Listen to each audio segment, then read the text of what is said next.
Allez, bon alors, pour la première émission, il faudrait un truc hyper connu, que tout le monde a déjà vu au moins une fois dans sa vie, tu vois. Que les gens aiment et qui sont ancrés dans la culture. Ouais, Je pense à la même chose que moi. Je pense que ouais, je pense qu'on a une idée. On est bon là. Oyez à vous, amis des mythes, contes, cryptides et autres billevesées. Bienvenue pour ce premier épisode du monde d'Elonia. Et pour bien commencer, nous allons vous présenter une créature très connue, le Kraken, ou plus exactement, ses tentacules. D'ailleurs, nous avons quelques exemples dans certains dessins animés japonais comme vous les connaissez sûrement. Tu fais quoi? Quoi, tu pensais pas à ça? Non, je pensais pas à ça, non. Tu pensais à quoi? Les licornes?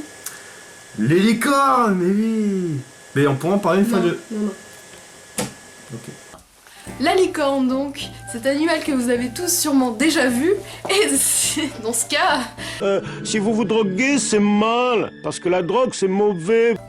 En effet, on en voit partout. Dans Supernatural, dans le monde de Narnia, dans Princesse Starla et les Joyaux Magiques, dans Donjons et Dragons, Terra, et même dans Pokémon. Ouais, enfin c'est pas vraiment une licorne, c'est plutôt un ponyta qui évolue en galopin. Dans Robot Unicorn Attack, dans My Little Pony. Tu me fais de la peine. On trouve aussi tout un paquet de musique qui en parle, elle reste très facilement en tête. Oh oui, c'est comme... j'ai le licorne. Non. Je suis une... Non. Pink Non Fluffy. plus. Bon, et aviez-vous soupçonné la présence de la licorne dans la Bible? Oui, la Bible avec le Christ, Moïse, l'Arche de Noé, etc., Saint Jean. Oui, la même Bible. Eh ben, sachez que la licorne tire ses origines quelques siècles avant Jacques Chirac. Quoi? Oui, je sais. En effet, l'historien Stésias Octésias, c'est ce nom. nous narre l'aventure de quelques voyageurs ayant rencontré la licorne en Inde. Donc, la licorne mange du curry, vénère les vaches et sert de monture à Gandhi. En toute amitié. En effet, on entend parler de la dite unicorne jusqu'au Moyen-Âge. Une mauvaise traduction de la Bible la décrit comme étant démoniaque et cruelle. Ce n'est qu'au XIIe siècle que la représentation d'une jeune fille accueillant une licorne chez elle redonne un sens positif à cette dernière. Selon certaines croyances, elle était la réincarnation du Christ. Le même qu'on mange à l'église des milliers d'années plus tard. On a donc commencé à faire des tapisseries et tout un tas d'objets religieux avec. D'ailleurs, la licorne d'antan n'avait pas les mêmes caractéristiques que celles qu'on connaît aujourd'hui. Effectivement, elle ressemblait plutôt à ça. Une espèce de chèvre, avec les sabots fendus, une barbichette, et un corps chevalin. Genre de cheval. Maintenant que nous sommes débarrassés de l'élément perturbateur, nous pouvons continuer. La licorne ou unicorne était vraiment ancrée dans les croyances populaires et à l'époque, les gens... La traquait sans relâche car elle était un symbole de pureté. Tu sors d'où? De là. Pour appuyer le côté pureté, seules les filles vierges et pures pouvaient l'approcher. Autant vous dire que je comprends pourquoi à notre époque on n'en trouve pas. Dans les légendes, nous disions que la licorne était symbole de pureté et donc purifiait les eaux.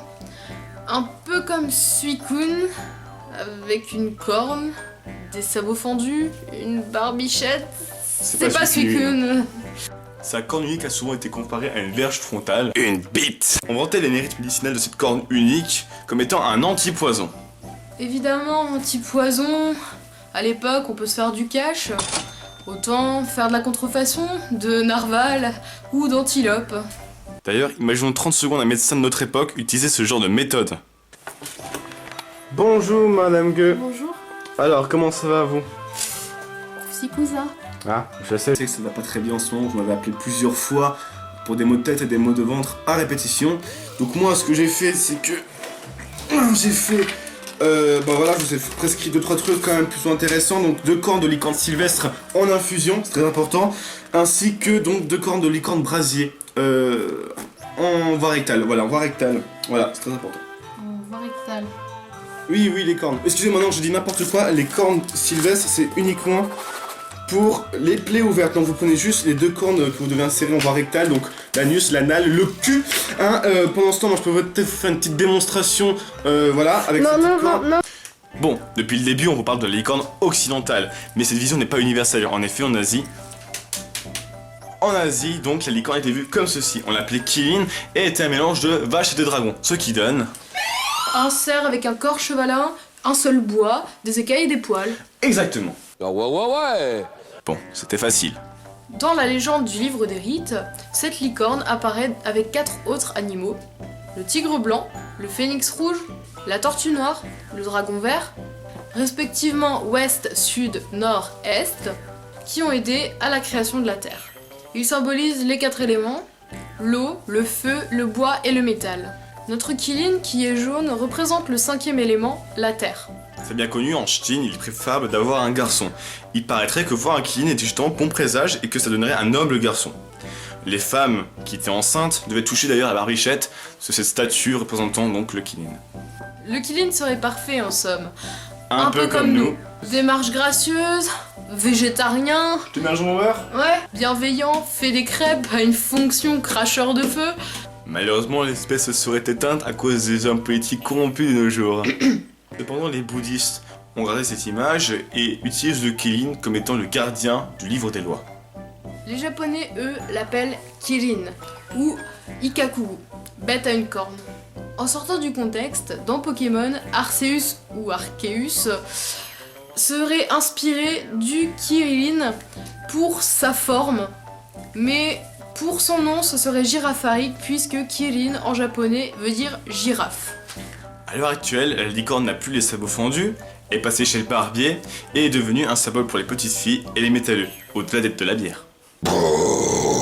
Voici un top de nos licornes préférées. Alors, la licorne zèbre, parce que c'est joli, je trouve ça cool d'intégrer des autres trucs que le cheval pour une licorne, voilà. Déjà que les zèbres elles sont originales de base, je trouve. Oui. La licorne maléfique, parce que...